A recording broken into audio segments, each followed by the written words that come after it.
Comissão de Constituição e Justiça da Câmara vota a denúncia contra presidente Michel Temer e 2 ministros. A denúncia será votada ainda pelo plenário da Câmara dos Deputados. STF decide que terras destinadas a quilombolas na Amazônia Legal não podem ser regularizadas a terceiros. A ação no STF questiona a criação do Fundo Especial de Financiamento de Campanha.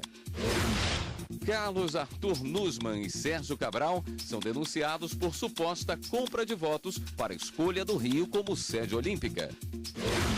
CONTRAN autoriza pagamento de multas de trânsito parceladas no cartão de crédito. Essas e outras notícias agora, no Jornal da Justiça.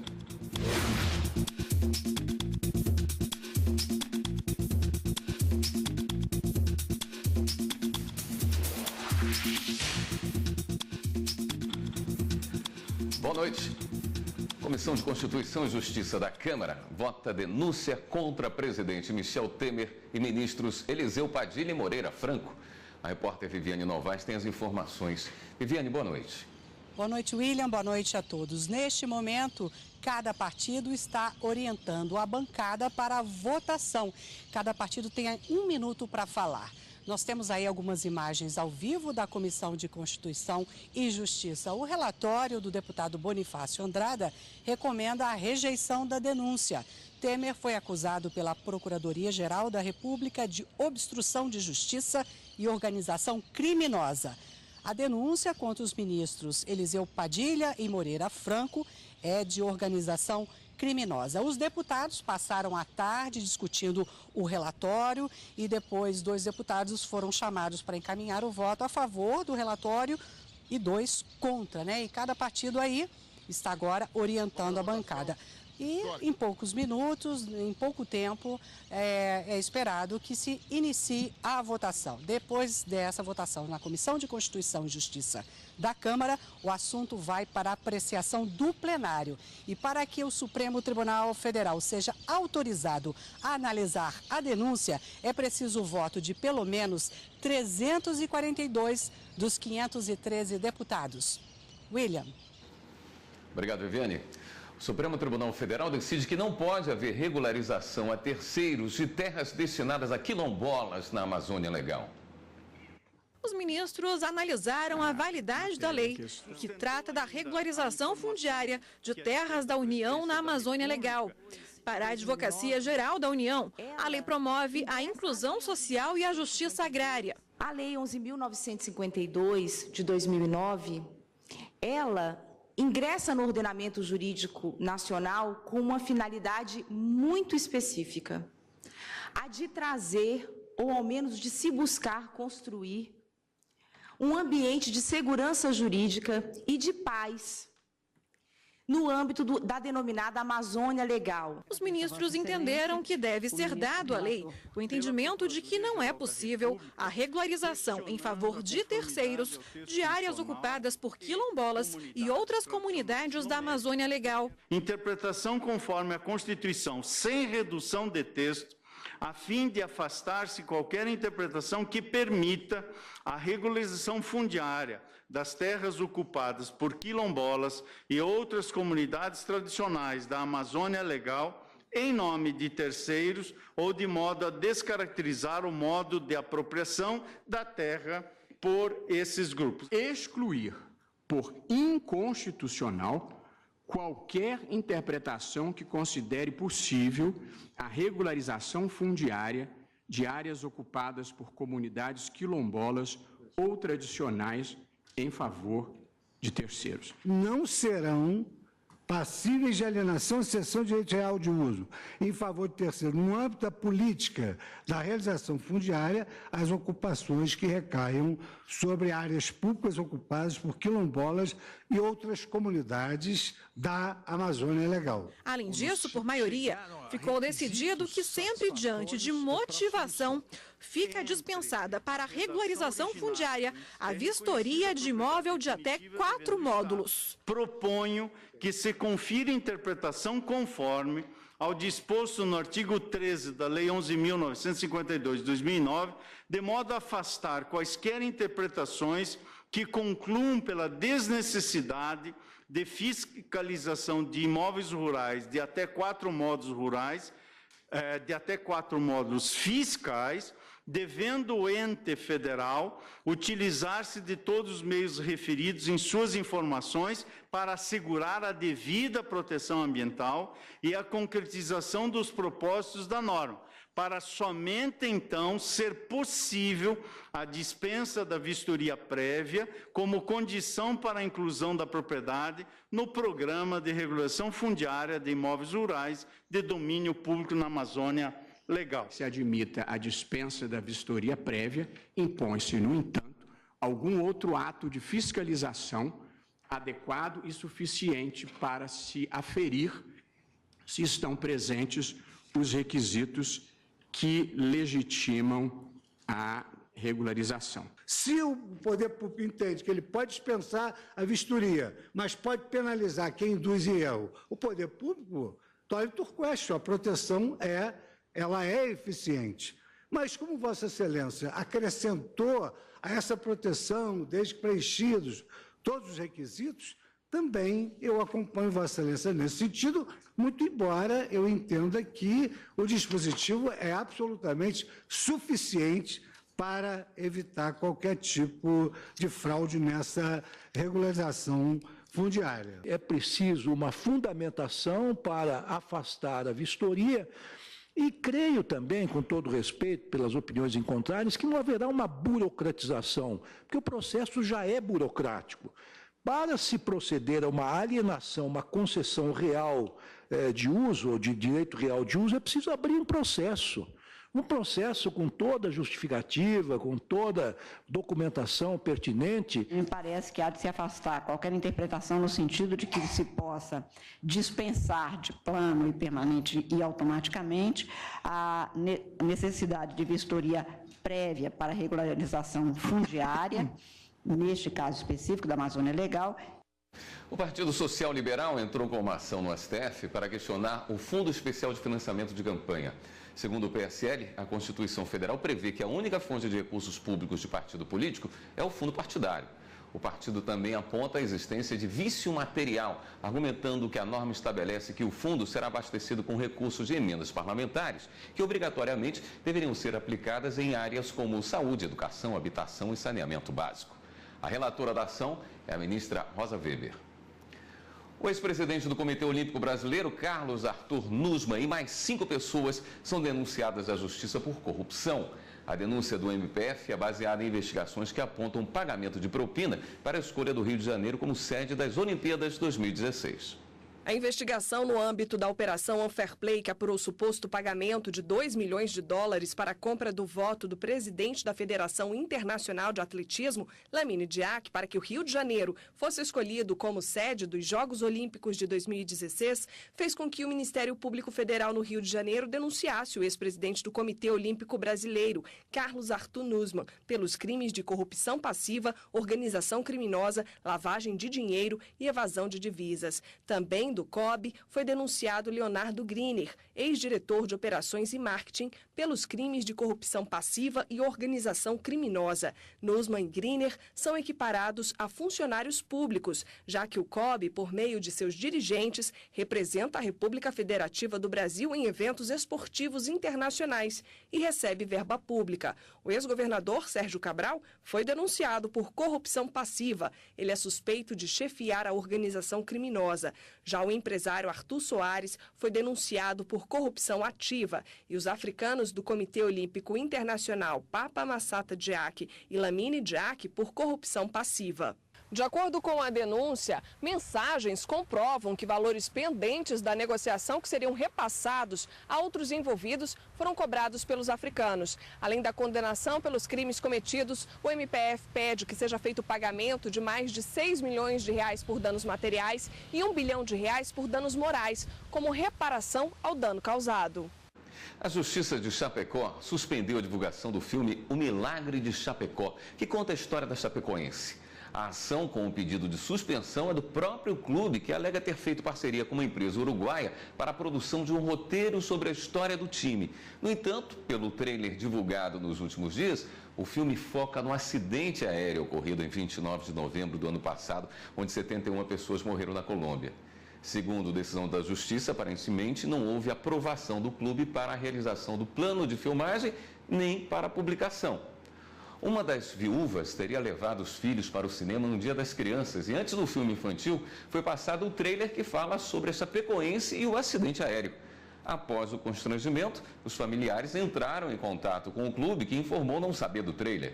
A Justiça determinou que a produtora não faça divulgação de materiais publicitários envolvendo o documentário, além de que seja suspensa a divulgação ou exposição em qualquer meio, inclusive na internet.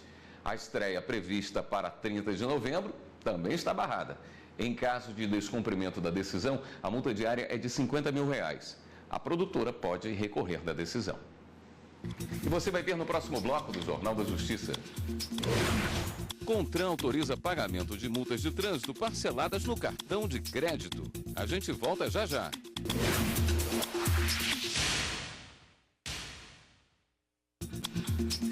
Começou hoje no Tribunal Superior do Trabalho a 4ª edição do Seminário Internacional Trabalho Seguro. Este ano, o tema do encontro é transtornos mentais relacionados ao trabalho.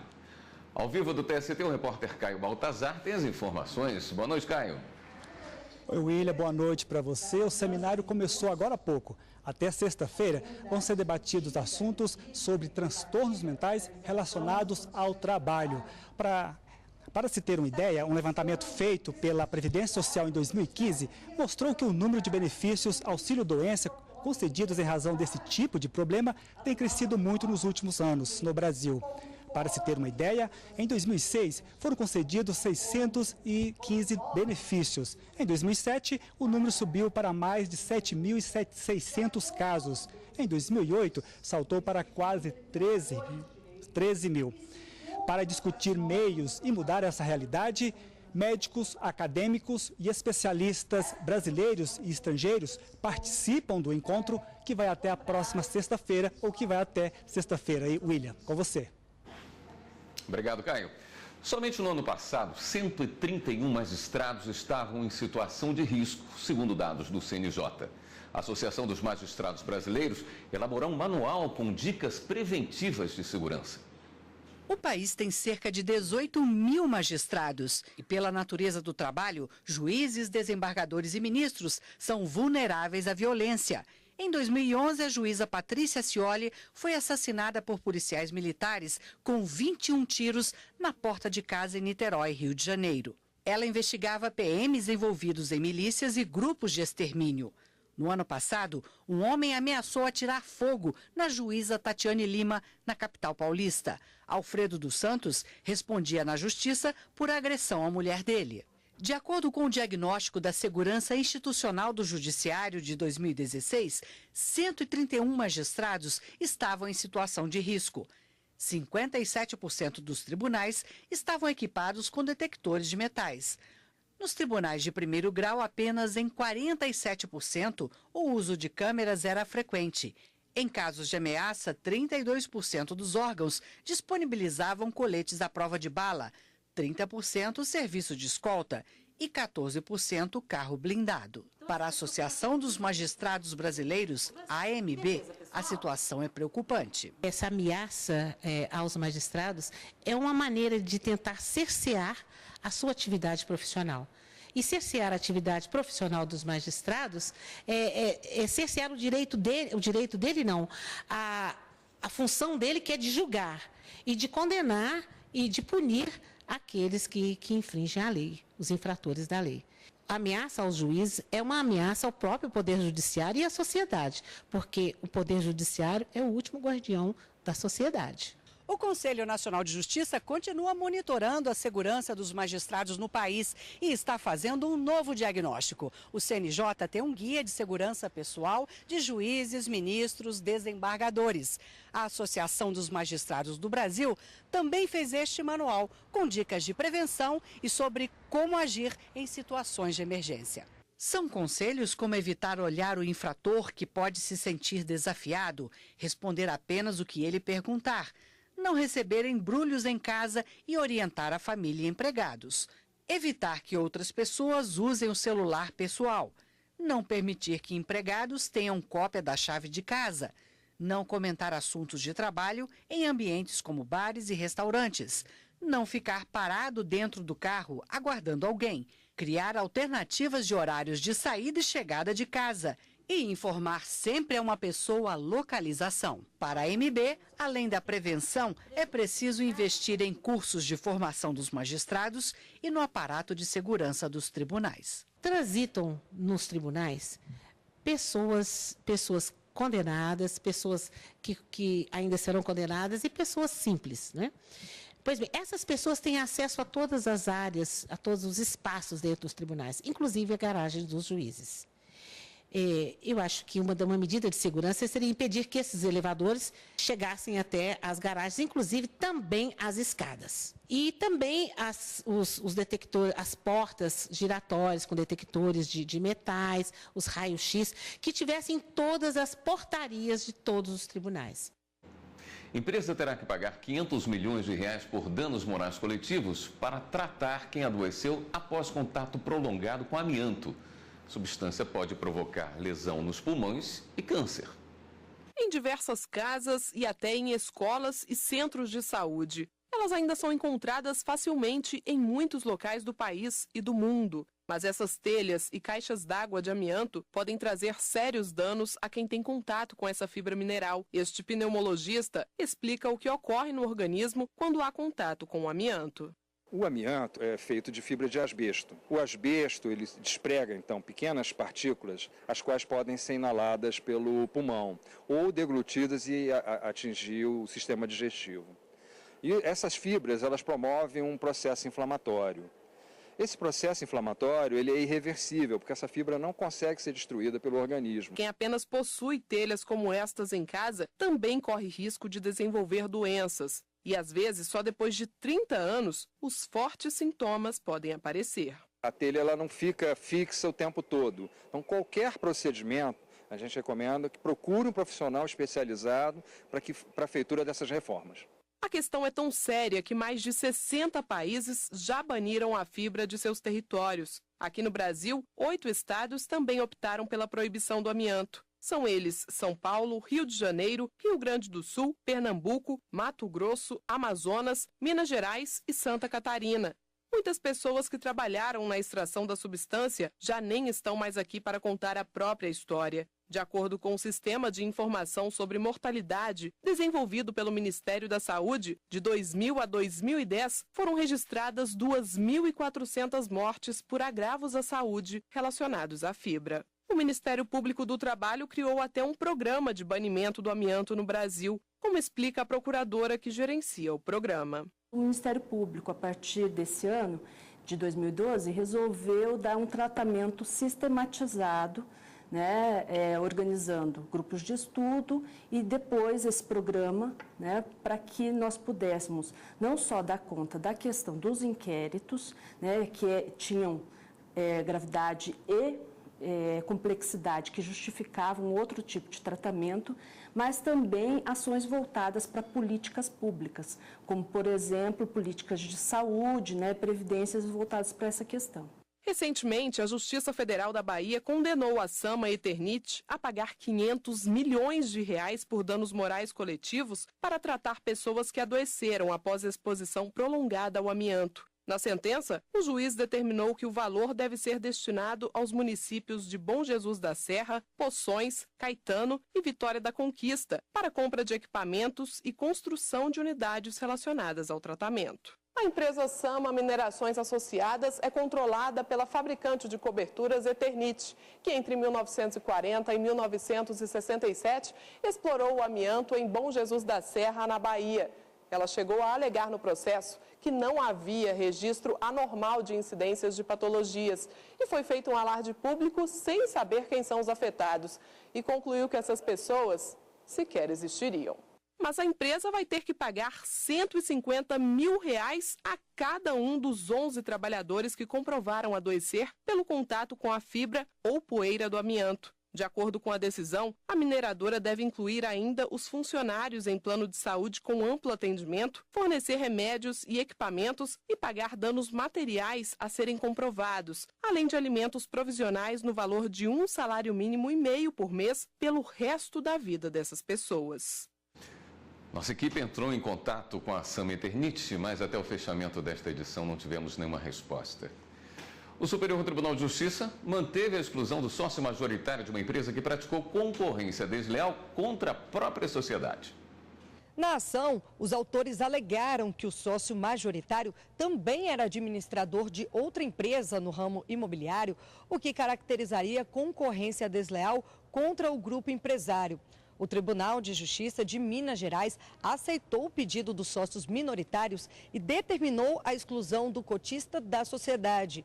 O sócio majoritário recorreu ao STJ, alegando que a Justiça deveria levar em conta o artigo 1085 do Código Civil, que exige a iniciativa dos sócios detentores do capital social. O relator do recurso, o ministro Vilas Boas Cueva, destacou, com base na legislação e na doutrina, que há possibilidade dos sócios minoritários também tomarem a iniciativa de exclusão do sócio majoritário que pratique falta grave no cumprimento das obrigações, desde que devidamente comprovada a falha do cotista. Nesses casos, a exclusão só pode ser realizada pela via judicial.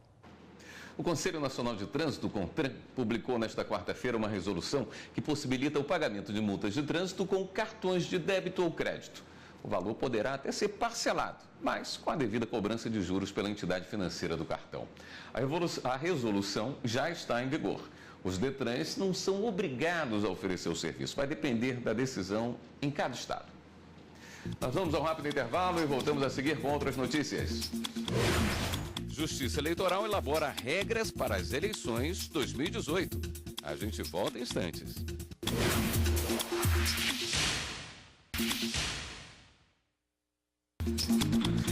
Eleições 2018. As regras que vão orientar a disputa já estão sendo elaboradas pela Justiça Eleitoral. Representantes do Tribunal Superior Eleitoral e dos tribunais regionais eleitorais de todo o Brasil estão reunidos no TSE para tratar das resoluções que vão regulamentar registros de candidaturas, representações e direito de resposta e pesquisas eleitorais. Esta é a segunda vez que o grupo se reúne. A ideia é discutir os assuntos e conhecer as demandas dos TREs antes de elaborar as minutas das instruções que vão orientar as eleições gerais de 2018. Terminando, essas minutas serão apresentadas aos magistrados, o ministro Fux é o relator das instruções e, posteriormente, serão disponibilizadas no site do TSE para audiência pública no fim do mês de novembro. Todos os temas relacionados às eleições serão apresentados e debatidos nas audiências públicas previstas para os dias 27 e 29 de novembro. Ministros do Tribunal Eleitoral do Panamá visitaram o TSE e conheceram o sistema de votação brasileiro. Eles entenderam tudo em português mesmo. No Museu do Voto, os representantes do Tribunal Eleitoral do Panamá receberam informações sobre o uso das urnas eletrônicas e o descarte ecológico. Depois foi a vez de ver o plenário do TSE. A visita também foi marcada por reuniões. O presidente do Tribunal Eleitoral do Panamá, magistrado Heriberto Sanches, estava acompanhado do primeiro e do segundo vice-presidentes do Tribunal Panamenho. Os três representantes conheceram em detalhes o método de votação no Brasil e os estrangeiros já chegaram contribuindo com novas ideias. Nos trouxeram algumas ideias sobre o projeto de criar um código de conduta voluntário, um pacto entre redes sociais e a Justiça Eleitoral, no caso deles. Os magistrados panamenhos ainda se reuniram com o ministro Tarcísio Vieira para falar sobre a jurisprudência de nulidade de eleições por gasto excessivo e mau uso de recursos públicos. A delegação também participou de um encontro com o chefe da Assessoria de Exame de Contas Eleitorais e Partidárias do TSE. Eles falaram sobre o financiamento dos partidos políticos e a fiscalização de campanhas eleitorais. Os magistrados ainda encerraram a visita no gabinete do presidente do TSE, ministro Gilmar Mendes. Temos allá o voto eletrônico, pero como proyecto, como un sistema de proyecto en algunos que otros centros, como un sistema piloto, pero es un tema novedosísimo en muchos países del mundo, para Brasil no lo es, por supuesto que es uno de los países precursores del voto electrónico. Hemos también analisado esa realidad en el sistema electoral brasileño. A Comissão de Constituição e Justiça da Câmara continua analisando a denúncia contra o presidente Michel Temer e os ministros Eliseu Padilha e Moreira Franco. Você vê imagens ao vivo que mostram os líderes orientando o voto da bancada. Após essa votação, o plenário ainda vai analisar a denúncia. Para que o Supremo Tribunal Federal seja autorizado a analisar a denúncia, é preciso o voto de pelo menos 342 dos 513 deputados. A cobertura completa da votação na CCJ você confere amanhã no Jornal da Justiça, primeira edição. E o Jornal da Justiça fica por aqui. Uma boa noite para você e continue aqui na TV Justiça.